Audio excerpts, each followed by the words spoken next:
नमस्कार दोस्तों, स्वागत है आपका मोटर राइड्स में। मेरा नाम है अमित और यहाँ पर ये मोटरसाइकिल किसी परिचय की मोहताज नहीं है। ये जावा 42 ही है, लेकिन जैसा कि आप देख रहे हैं कुछ अलग आपको लग रही होगी।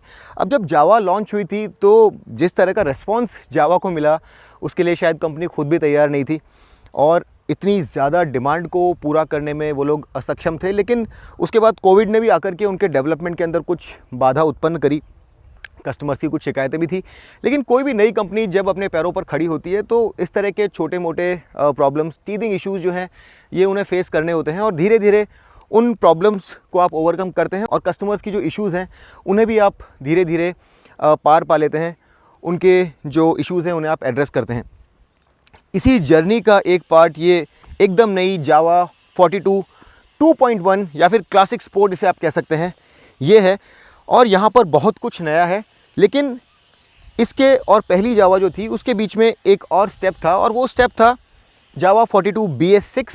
वहाँ पर बहुत सारे बदलाव किए गए थे। तो पहले मैं झटपट आपको ये बता देता हूँ कि वहाँ पर जब कंपनी ने BS6 वर्जन लेकर के आया तो बहुत सारे चेंजेस उन्होंने वहाँ पर इंट्रोड्यूस किए और उसके अंदर जो सबसे बड़ा हेडलाइन चेंज था वो था इनकी क्रॉस पोर्ट टेक्नोलॉजी। और ये क्रॉस पोर्ट टेक्नोलॉजी जो है, इसके कारण जावा का ये दावा है कि जो इंजन का परफॉर्मेंस है वो उसमें सुधार हुआ।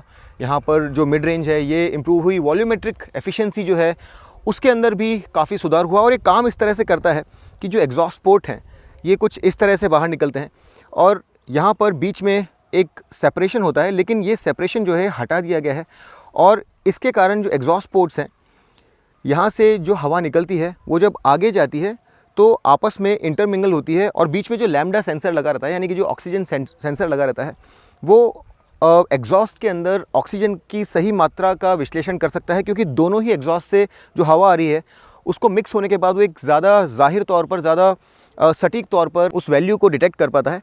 और यही नहीं, जो एग्जॉस्ट गैसेस का फ्लो है वो भी ज़्यादा अच्छे से इम्प्रूव हो जाता है, जिससे कि जो एक बैक प्रेशर है वो कम डेवलप होता है और वॉल्यूमेट्रिक एफिशिएंसी जो है वो गाड़ी की बढ़ जाती है।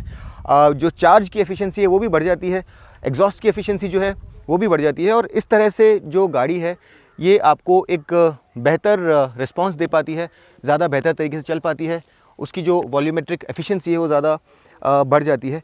और जावा का ये कहना था कि ये चेंज करने के बाद गाड़ी का जो परफॉर्मेंस है ये इम्प्रूव हुआ है।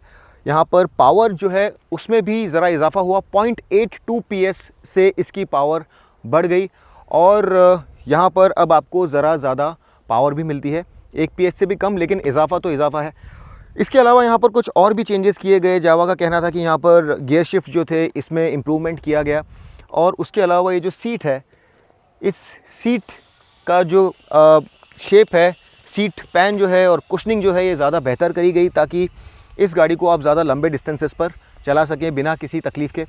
ये सारी जो चीज़ें हैं, इन सब के अलावा यहाँ पर जो साइड स्टैंड है इसे भी ज़रा चेंज किया गया ताकि जो क्लियरेंस है ये ज़्यादा बेहतर हो सके। यहाँ पर कैम शाफ्ट में कुछ बदलाव किए गए, वॉल्व टाइमिंग में कुछ बदलाव किए गए। इन सब बदलावों के साथ जावा का मानना है कि अब BS6 वर्जन जो जावा 42 और जावा मोटरसाइकिल्स हैं ये पहले से कहीं बेहतर हैं। और इसके साथ ही जो बड़ा बदलाव यहाँ पर मैं आपको दिखा रहा हूँ वो है जावा 42 2.1, यानी 2.0 जो थी वो BS6 थी और ये 2.1 एक इंक्रीमेंटल बदलाव है। और यहाँ पर बहुत सारे चेंजेस किए गए हैं गाड़ी की अपील को बढ़ाने के लिए और इसे एक ज़्यादा एस्पिरेशनल मोटरसाइकिल बना करके पेश करने के लिए। तो जावा 42 के ऊपर यहाँ पर जो चेंजेस हैं वो मैं आपको पहले बताता हूँ। और जैसा कि आप यहाँ पर देख रहे होंगे, ये जो व्हील्स हैं ये 13 स्पोक व्हील्स बिल्कुल नए हैं और ये देखने में कहना होगा कि बहुत ही अच्छे लगते हैं। और इसके अलावा एक और एडवांटेज जो है यहाँ पर वो ये है कि यहाँ पर स्पोक व्हील्स नहीं है, तो यहाँ पर आपको ट्यूबलेस टायर्स की फैसिलिटी भी मिलती है।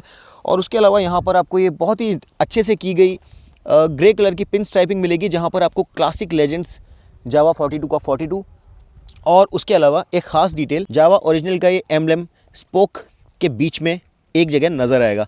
तो ये एक और यहाँ पर बड़ा चेंज है। तो ये जो व्हील्स हैं ये यहाँ पर बड़ा चेंज है। व्हील साइज़ सेम है, सामने आपको 18 इंच व्हील मिलता है 90/90 और पीछे आपको 17 इंच व्हील मिलता है 120 सेक्शन।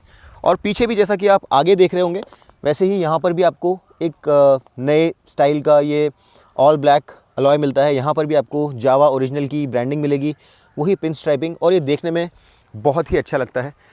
इसके अलावा ये जो कलर आप यहाँ पर देख रहे हैं ये भी बिल्कुल नया है और जावा क्लासिक स्पोर्ट या फिर जावा 42 2.1 के अंदर आपको 3 नए कलर मिलते हैं। जो पुराने जावा 42 के कलर्स हैं वो आपको वैसे ही मिलेंगे, वहाँ पर आपको ये सारे स्टाइलिस्टिक चेंजेस नहीं मिलेंगे। जावा 42 अभी भी जावा 42 है, ये जो एडिशन है ये 2.1 या फिर क्लासिक स्पोर्ट है और यहाँ पर आपको 3 कलर मिलते हैं, all star black, Orion red जो कि ये कलर है और एक सीरियस वाइट।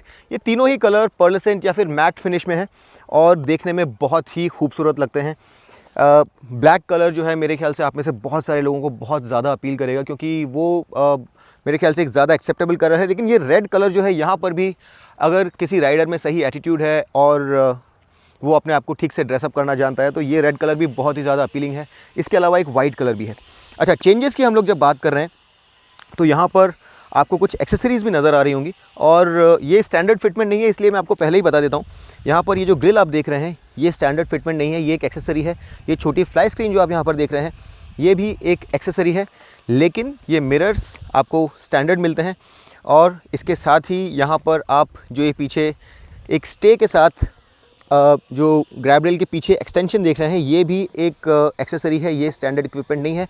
हालांकि ये जो ग्रैब रेल है यहाँ पर ये आपको एज अ स्टैंडर्ड इक्विपमेंट मिलती है। इसके अलावा यहाँ पर एक बड़ी ही शानदार चीज़ जो जावा ने की है वो है ये क्लासिक स्पोर्ट स्टाइलिंग और ये ग्रे कलर की जो स्ट्राइप्स हैं जिसे जावा क्लासिक स्पोर्ट स्ट्राइपिंग कहता है। यहाँ पर आपको ये 42 और क्लासिक लेजेंड्स एम्ब्लेजेंड मिलेगा और ये बहुत ही अच्छा लगता है देखने में। ये आपको टैंक पर भी मिलेगा और पीछे वाला जो फेंडर है यहाँ पर भी ये स्ट्राइप्स आपको नज़र आएंगी, लेकिन सामने वाला जो फेंडर है यहाँ पर आपको ये स्ट्राइप नज़र नहीं आएगी। ये देखने में बहुत ही अच्छा लगता है और ये मेरे ख्याल से जो जावा के कस्टमर्स हैं जो कि जावा 42 से बहुत ही अच्छे से परिचित थे और शायद शोरूम जाने के लिए कुछ नया बहाना नहीं मिल रहा था लोगों को, उन्हें डेफिनेटली ये शोरूम तक खींच करके लेकर के आएगी।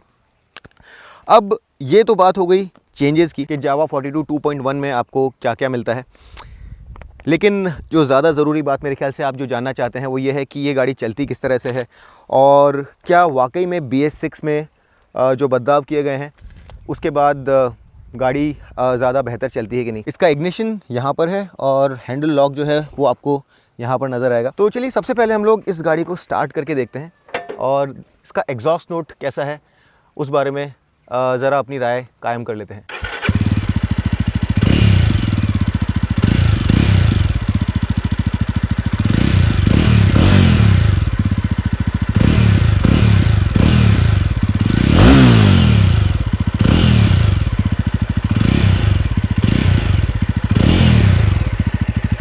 अगर आप इसे रॉयल एनफील्ड मीटियोर या फिर जो रिसेंटली लॉन्च्ड हाइनेस है उन गाड़ियों के साथ में कंपेयर करें तो मेरे ख्याल से जो एक बेस है, जो बीट है, वो वहाँ पर ज़रा ज़्यादा प्रोनाउंस है।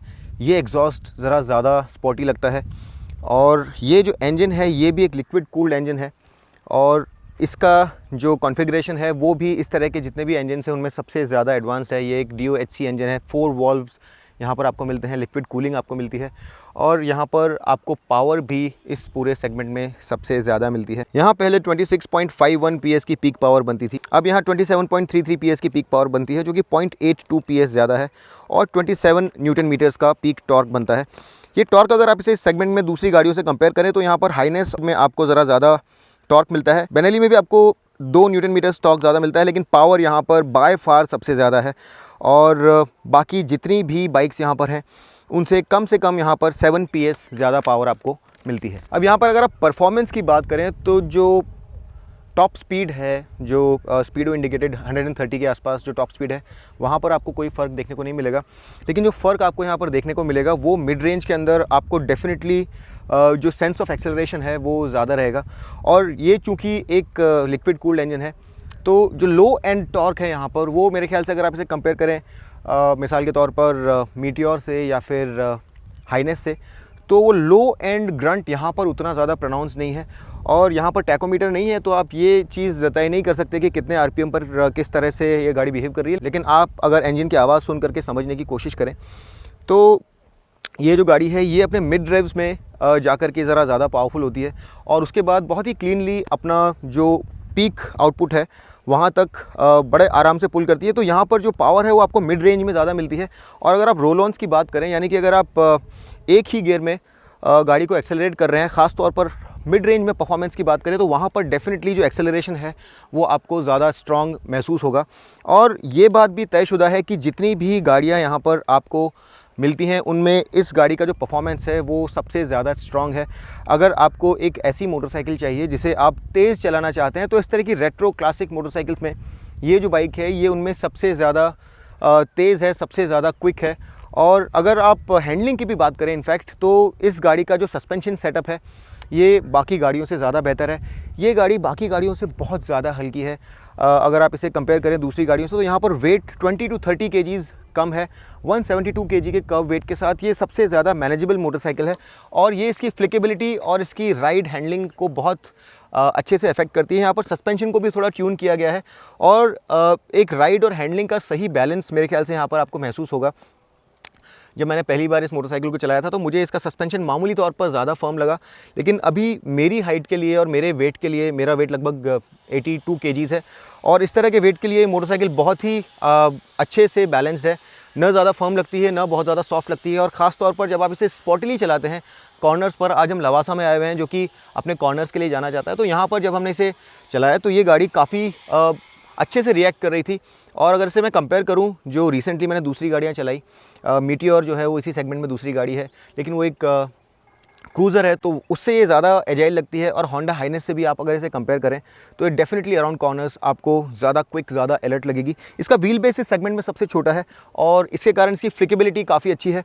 तो अगर आप एक बड़ी ही एजाइल, बड़ी ही ईजी टू हैंडल मोटरसाइकिल ढूंढ रहे हैं तो ये बहुत अच्छी मोटरसाइकिल है। और दूसरी खास बात यहाँ पर यह है कि मीटियोर के साथ साथ यहाँ पर भी जो राइड हाइट है, जो सैडल हाइट है, ये बहुत लो है। तो 765 mm की सीट हाइट के साथ आप में से जो छोटे कद के राइडर हैं, 5 फुट 2 या 5 फुट 3 इंच के राइडर भी हैं, वो भी इस पर बड़े आराम से बैठ सकते हैं। मेरी हाइट लगभग 5 फुट 10 इंच है और मैं यहाँ पर बहुत ही आराम से अपने पैर ज़मीन पर रख पा रहा हूँ। तो उस लिहाज से ये जो मोटरसाइकिल है ये छोटे कद के लोगों के लिए और जिन्हें एक लाइटर मोटरसाइकिल चाहिए, ईजिली मनूवरेबल मोटरसाइकिल चाहिए, उन्हें भी बहुत रास आएगी। अब अगर हम लोग इसकी क्रूजिंग स्पीड्स की भी बात करें तो एक लिक्विड कूल्ड इंजन होने के कारण यहाँ पर आप इसे 100-105 पर बड़े आराम से चला सकते हैं। और ये जो गाड़ी है ये किसी तरह का कोई रेजिस्टेंस नहीं दिखाती है। वाइब्रेशंस, अगर आप इसे एकदम पीक पर लेकर के जाते हैं तो मामूली वाइब्रेशंस आपको हैंडल बार, सीट और फुटपैक में बहुत ही मामूली से वाइब्रेशंस महसूस होते हैं। लेकिन अगर आप इसे एकदम लिमिटर तक लेकर के नहीं जा रहे हैं, 1000 रेव्स उससे नीचे रख रहे हैं, तो ये वाइब फ्री चलती है, आपको किसी तरह के कोई वाइब्रेशंस महसूस नहीं होंगे। अब अगर हम लोग इसकी ट्रैक्टेबिलिटी की बात करें, जो कि आपकी नज़र में शायद एक इशू हो सकता है क्योंकि ये एक लिक्विड कूल्ड इंजन है और इसका जो टॉर्क है वो उतना ज़्यादा नीचे लेवल पे प्रोड्यूस नहीं होता है, लेकिन फिर भी अगर आप इसे 6 गियर में चला रहे हैं तो इसे आप 45 किलोमीटर्स पर आवर की स्पीड के ऊपर बड़े आराम से चला सकते हैं। 5th गियर में 40 किलोमीटर्स पर आवर और 4th गियर में 30 किलोमीटर्स पर आवर की स्पीड के ऊपर ये बहुत आराम से चलती है। तो ट्रैक्टेबिलिटी एज सच कोई इशू नहीं है और यहाँ पर आपको ये अकेली ऐसी मोटरसाइकिल मिलेगी जहाँ पर आपको 6 गियर्स मिलते हैं। बाकी सारी मोटरसाइकिल्स में यहाँ पर आपको सिर्फ 5 गियर मिलते हैं। एक्सेलरेशन की अगर हम लोग बात कर रहे हैं तो हम लोग हर गियर में ज़रा स्पीड्स की भी बात कर लेते हैं। 1st गियर में 42 kilometres per hour, 2nd gear में 70 kilometres per hour, 3rd gear में 93 किलोमीटर्स पर आवर और 4th गियर में आप 100 क्रॉस कर पाते हैं। और टॉप स्पीड जो है ये आपको 130 किलोमीटर्स पर आवर की स्पीडो इंडिकेटेड मिलेगी। True speed 120 kilometres per hour की मिलती है। अगर आप यहाँ पर इंस्ट्रूमेंट कंसोल देखेंगे तो आपका फेमिलियर इंस्ट्रूमेंट कंसोल है जो बड़ा बेसिक है। यहाँ पर आपके पास ये A और B ट्रिप मीटर्स हैं और एक ओडो है और इसके अलावा ये फ्यूल गेज है यहाँ पर। और ये स्पीडो जो है ये भी बहुत इंटरेस्टिंगली मार्क्ड है। यहाँ पर आपके पास 2 आर्क्स हैं और दोनों ही किलोमीटर्स पर आवर में हैं, लेकिन बाहर आपको जो इवन यानी कि 20, 40, 60, 80 के मार्किंग्स मिलेंगे और बीच में आपको हालांकि ये ऑड नहीं है, लेकिन अगर आप फर्स्ट नंबर देखें तो ये 50, 70, 90, 110 इस तरह से ये मार्क्ड है और ये उल्टा जाता है। तो ये एक बड़ा इंटरेस्टिंगली डिज़ाइंड स्पीडो पॉड है, लेकिन यहाँ पर आपको किसी तरह का कोई ब्लूटूथ कनेक्टिविटी का फ़ीचर नहीं मिलता है जैसे कि होंडा हाइनेस और रिसेंटली जो मीटियोर में भी इंट्रोड्यूस किया गया, तो वो एक फ़ीचर यहाँ पर मिसिंग है। इसके अलावा यहाँ पर आपको स्लिपर क्लच भी नहीं मिलता है, लेकिन क्लच का जो एक्शन है ये बहुत ज़्यादा स्टिफ नहीं है, मामूली तौर पर ज़रा फर्म है, लेकिन आप इसे सिटी में बड़े आराम से चला सकते हैं। स्विच गियर की क्वालिटी काफ़ी अच्छी है। यहाँ पर आपको इंजन किल स्विच के साथ ये electric starter, bar end weights, बहुत ही सॉफ्ट टच, ये ग्रिप्स, ये एक जो डिजिटल स्क्रीन है इसे कंट्रोल करने के लिए एक ट्रिप बटन, हॉर्न का भी जो टोन है ये चेंज किया गया है BS6 के बाद। ये टर्न इंडिकेटर्स जो कि पुश टू कैंसिल हैं और हाई बीम लो बीम के साथ साथ यहाँ पर आपको ये डे फ्लैशर भी मिलता है। फ्यूल टैंक कैपेसिटी यहाँ पर 14 लीटर्स की है और फ्यूल एफिशिएंसी की अगर आप बात करें तो आपको लगभग 30 kmpl तक की फ्यूल एफिशिएंसी इससे मिलेगी। अगर आप बहुत ही हाई गियर्स में ओपन हाईवेज़ पर जिंजरली चला रहे हैं तो आपको शायद उससे ज़रा ज़्यादा भी मिल जाएगी, लेकिन एवरेज फ्यूल एफिशिएंसी आपको 28 to 30 के आसपास मिलेगी। यहाँ पर पूरी लाइटिंग आपको बल्ब में मिलती है और यहाँ पर एलईडी लाइटिंग जो है ये भी मेरे ख्याल से एक छोटा मिसिंग फैक्टर है। ये जो मिरर्स आप यहाँ पे देख रहे हैं देखने में बहुत स्टाइलिश लगते हैं और डेफिनेटली आपका जो स्ट्रीट प्रेजेंस है उसे एनहांस करेंगे, लेकिन ये बहुत ज़्यादा वाइड नहीं है और आपको डेफिनेटली एल्बो इन करना होता है जब आप पीछे का दृश्य देखना चाहते हैं। तो फंक्शनैलिटी के हिसाब से ये बहुत ज़्यादा अच्छे नहीं है। जो पेंट क्वालिटी है यहाँ पर ये काफ़ी अच्छी है और फिनिश जब मैंने लास्ट टाइम इसे चलाया था उससे डेफिनेटली यहाँ पर आपको काफ़ी सारे बदलाव देखने के लिए मिल रहे हैं। इसके अलावा महिंद्रा एंड महिंद्रा के बड़े ही विख्यात राजन वढेरा जो हैं वो अब जावा में शामिल हो गए हैं और आने वाले वक्त में इनकी जो मोटरसाइकिल्स हैं इन्हें ज़्यादा बेहतर बनाने में अपना योगदान करेंगे और R&D के साथ साथ जो बैकएंड इंटीग्रेशन है जहाँ पर आपकी रिसर्च एंड डेवलपमेंट, सोर्सिंग, इन सब चीज़ों का ध्यान रखते हुए इन मोटरसाइकिल्स को ज़्यादा से ज़्यादा रिलायबल, ज़्यादा से ज़्यादा टेक्नोलॉजिकली परिपूर्ण और ज़्यादा से ज़्यादा रिफाइंड बनाने की कोशिश में ये हमारे इंडस्ट्री के लेजेंड जो है वो अब अपना योगदान इस मोटरसाइकिल के साथ देंगे। गियर शिफ्ट्स में किसी तरह की कोई प्रॉब्लम नहीं है, काफ़ी स्मूथ गियर शिफ्ट्स हैं और जैसा मैंने आपको पहले भी बताया ये जो मोटरसाइकिल है इस पर आप इस सेगमेंट में सबसे ज़्यादा रिलाई कर सकते हैं। अगर आप हैंडलिंग की बात करें तो ये मोटरसाइकिल जो है बहुत ही एजाइल है, काफ़ी ईजी टू हैंडल है और एक स्पोर्टी जो कैरेक्टर है वो मेरे ख्याल से इन सारी रेट्रो क्लासिक मोटरसाइकिल्स जिसमें कि आपके पास हाइनेस भी है, मीटियोर भी है, बेनेली इंपीरियल भी है, इन सभी मोटरसाइकिल्स में मेरे ख्याल से ये मोटरसाइकिल सबसे बेहतर कॉर्नर्स पर हैंडल करती है। ग्राउंड क्लियरेंस यहाँ पर ऑफिशियल नंबर्स हमारे पास नहीं है लेकिन लगभग 165 mm का ग्राउंड क्लियरेंस है और आप जब राइट लीन करते हैं तो किसी तरह का कोई प्रॉब्लम नहीं होता है, लेकिन जब आप इसे लेफ़्ट लीन बहुत ज़्यादा करते हैं तो कभी कभी जो स्टैंड है ये डेफिनेटली स्क्रैप करता है, तो ये एक चीज़ ध्यान में रखने वाली है। इसके अलावा एक और चीज़ जो आप में से बहुत सारे लोगों को ऐसा लगता है कि इस गाड़ी के कॉन्स में से एक है वो है इसकी सीट, और ये बहुत ज़्यादा लंबी सीट नहीं है। हालांकि जो राइडर सीट है ये बहुत ही कंफर्टेबल है और जो राइडर ट्रायंगल है ये भी जो है काफ़ी अच्छे से सेटअप किया गया है। यहाँ पर आप रीज़नेबल अमाउंट ऑफ वेट सामने बार पर भी डाल सकते हैं जिससे कि लंबे डिस्टेंस पर आपको फटीग नहीं होगा। लेकिन पीछे वाली जो सीट है ये बहुत ज़्यादा वेल बिल्ड, अगर कोई बहुत हैवी राइडर्स हैं तो उनके लिए पिलियन राइडर जो सीट है ये मेरे ख्याल से ज़्यादा लंबी हो सकती थी। पीछे ट्विन शॉक्स हैं आपके पास और ओवरऑल मैं अगर इसकी बात करूं तो यहाँ पर आपको जो छोटे मोटे निगल्स मुझे पिछली बार देखने को मिले थे वो काफ़ी हद तक एड्रेस कर दिए गए हैं और ये जो नए कलर्स हैं ये देखने में बहुत ही खूबसूरत लगते हैं। ओवरऑल ये जो नया वर्जन है ये इस गाड़ी को एक ज़्यादा अपीलिंग प्रोडक्ट के तौर पर सामने पेश करेगा। और जावा के प्रोडक्ट्स में जो एक फटीग फैक्टर आ गया था क्योंकि ये प्रोडक्ट बड़े जाने माने से हो गए थे, उसमें एक नॉवेल्टी ला करके लोगों को शोरूम की ओर खींचने में डेफिनेटली ये प्रोडक्ट मेरे ख्याल से सफल सिद्ध होगा। अगर मैं इस गाड़ी की एडवांटेजेस की बात करूँ तो इसके कुछ बहुत ही क्लियर एडवांटेजेस हैं और यहाँ पर ये एक अकेली मोटरसाइकिल है जो आपको लिक्विड कूलिंग देती है। यहाँ पर आपको एक डबल ओवरहेड कैमशाफ्ट का लेआउट मिलता है। हैंडलिंग इसकी बहुत अच्छी है, इसकी राइड क्वालिटी भी काफ़ी अच्छी है। जो सैडल हाइट है बहुत लो है तो आप में से जो छोटे राइडर्स हैं उनके लिए ज़्यादा अच्छी है। पावर और टॉर्क फिगर्स भी यहाँ पर बहुत अच्छे हैं। पावर खास तौर पर सेगमेंट लीडिंग है। ये अकेली मोटरसाइकिल है जो आपको ट्विन एग्जॉस्ट देती है सिंगल सिलेंडर होने के बावजूद, तो ये भी यहाँ पर एक खासियत है और ये एक एक्स्ट्रा कॉस्ट में ही गिना जाना चाहिए मेरे ख्याल से। यहाँ पर आपको लिक्विड कूलिंग, 4 वॉल्व्स और ये जो ट्विन एग्जॉस्ट है ये भी खुद मेरे ख्याल से एक कॉस्ट है बड़ी कंपनी के लिए जो कि आपको ध्यान रखनी चाहिए। यहाँ पर आपको 6 स्पीड गियरबॉक्स मिलता है। स्टाइलिंग बहुत अच्छी है, ब्रांड बहुत स्ट्रॉन्ग है, बहुत लाइट है, परफॉर्मेंस के लिहाज से बहुत तेज़ है और इसकी प्राइसिंग भी बहुत अच्छी है अगर आप इसे सेगमेंट में दूसरी गाड़ियों से कंपेयर करें।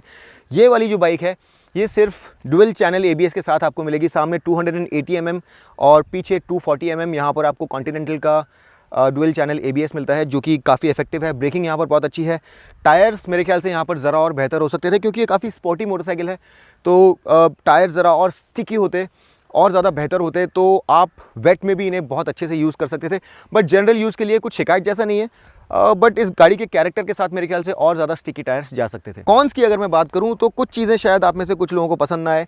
ये साइज़ जो कि छोटे राइडर्स को बहुत पसंद आएगा, कुछ राइडर्स को ये साइज़ प्रॉब्लमेटिक लगता है क्योंकि उन्हें ऐसा लगता है कि जो दूसरी गाड़ियाँ हैं वो ज़्यादा बड़ी हैं देखने में। तो मेरे ख्याल से एक प्रो और कॉन दोनों ही है। कुछ लोगों को ये चीज़ अच्छी लगती है, कुछ लोगों को ज़्यादा अच्छी नहीं लगती है। यहाँ पर आपको LED लाइट्स नहीं मिलती हैं, ब्लूटूथ या नेविगेशन नहीं मिलता है। टायर्स यहाँ पर इस सेगमेंट के सबसे पतले टायर्स में से एक हैं। स्लिपर क्लच यहाँ पर आपको नहीं मिलता है और पिलियन सीट जो है ये मेरे ख्याल से और ज़्यादा बड़ी हो सकती थी। तो यहाँ पर एक बहुत ही स्ट्रॉन्ग सेट ऑफ प्रोज हैं और कुछ कॉन्स भी हैं, लेकिन जो सबसे बड़ा एस है इस मोटरसाइकिल का वो है इसकी प्राइसिंग। और इस सेगमेंट में जितनी भी गाड़ियाँ हैं उनसे सबसे सस्ती है। अगर आप जावा 42 की बात करें तो वहाँ पर कीमतें 1.64 लाख रुपीज़ से 1.75 लाख रुपीज़ तक वेरी करती है। वहाँ पर सिंगल चैनल ABS वर्जन भी है, लेकिन ये मोटरसाइकिल सिर्फ और सिर्फ डुअल चैनल ABS में मिलेगी और इसकी कीमत 1.81 लाख रुपीज़ एक शोरूम है, जो कि इस सेगमेंट में बाकी जितनी भी गाड़ियाँ हैं उनसे सबसे कम है। और इसमें आप अगर ऐड कर दें वो सारी फीचर्स जो मैंने आपको बताई, liquid cooling, 4 valves, twin exhaust, तो मेरे ख्याल से ये बहुत ही अच्छा वैल्यू फॉर मनी प्रोपोजिशन है। कुछ फीचर्स यहाँ पर मिसिंग भी है जिनके बारे में मैंने आपको बताया, लेकिन ओवरऑल अगर आपको एक बहुत ही स्ट्रॉन्ग ब्रांड वाली, एक हेरिटेज वाली मोटरसाइकिल जो कि बहुत क्विक हो, बड़ी निम्बल हो, बहुत एक्सेसिबल हो और टेक्नोलॉजी से परिपूर्ण हो, तो ये मोटरसाइकिल मेरे ख्याल से आपको टेस्ट राइड ज़रूर लेनी चाहिए। कुछ प्रॉब्लम्स इस गाड़ी के कस्टमर्स को आई हैं, लेकिन जावा के जो इंजीनियर्स हैं, जो मैनेजमेंट है, वो बहुत ज़्यादा कीन है कि ये जो सारी इश्यूज़ हैं ये जल्दी से जल्दी सॉल्व हो जाएं सारी, और अपने करंट फॉर्म में ये मोटरसाइकिल बहुत प्रॉमिसिंग लगती है। और अगर आपको एक रेट्रो क्लासिक स्टाइल मोटरसाइकिल जो कि तेज़ चले, कंफर्टेबल भी हो और बहुत एक्सेसिबल हो, उस तरह की मोटरसाइकिल चाहिए तो ये मोटरसाइकिल डेफिनेटली आपको बहुत अपील करेगी। और स्टाइलिंग जो है इसकी, ये जितनी भी इस सेगमेंट में दूसरी मोटरसाइकिल्स हैं उनसे बिल्कुल अलहदा है। ये जो 3 नए कलर्स हैं ये इसे बहुत ही विशिष्ट बना देते हैं।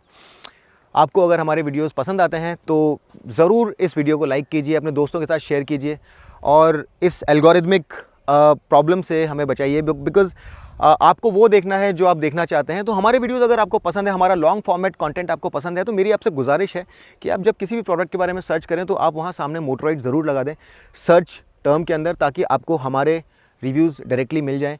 और इसके अलावा शेयर करना ना भूलिए हमारे वीडियोस को व्हाट्सएप पर, फेसबुक पर और दूसरे मीडियम्स पर भी अपने दोस्तों के साथ, ताकि लोगों को हमारे बारे में जानकारी मिल सके। और इस तरह के जो हम लोग डिटेल्ड वीडियोस करते हैं, इतनी मेहनत करते हैं, उसका सही प्रतिसाद भी हम लोगों को मिल सके। उम्मीद करता हूं कि आपके सारे सवालों के जवाब मैं दे पाया, लेकिन फिर भी अगर कुछ छूट गया है तो वो क्वेश्चन आप ज़रूर नीचे कमेंट सेक्शन में डाल दीजिए। मैं आपके सारे सवालों के जवाब देने की कोशिश करूँगा। अगली बार तक के लिए मैं आपका दोस्त अमित आपसे विदा लेता हूँ। तब तक के लिए rev hard, rev free and ride safe.